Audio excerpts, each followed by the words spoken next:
In the long but tireless journey of over 4 decades, National Institute of Urban Affairs has been able to carve out a special space.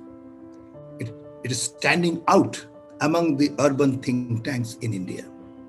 It has been able to provide sustained support to the concerned ministries, government departments, public and private organizations, including some of the international agencies, and it has helped them in formulating, designing their strategies, implementation, and also monitoring of their programs.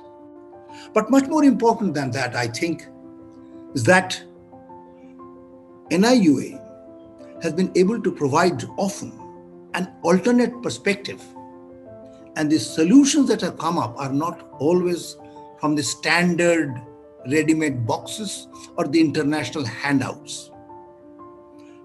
NIUA has generally been asked to answer the questions that how to implement a project, when to implement it, but NIUA has been able to also ask sometimes this question, why to do the project?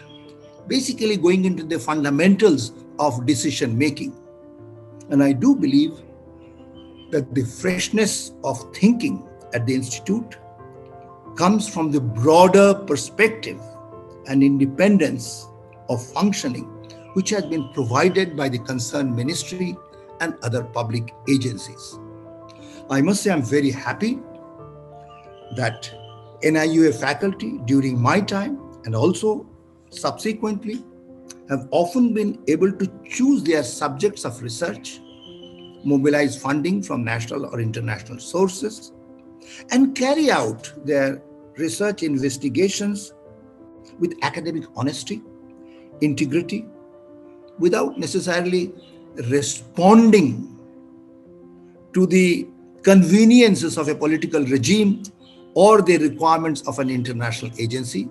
I would like to really congratulate the management of NIUA for providing this breathing space for independent thinking and carry out research to get to the conclusions in an empirically robust manner.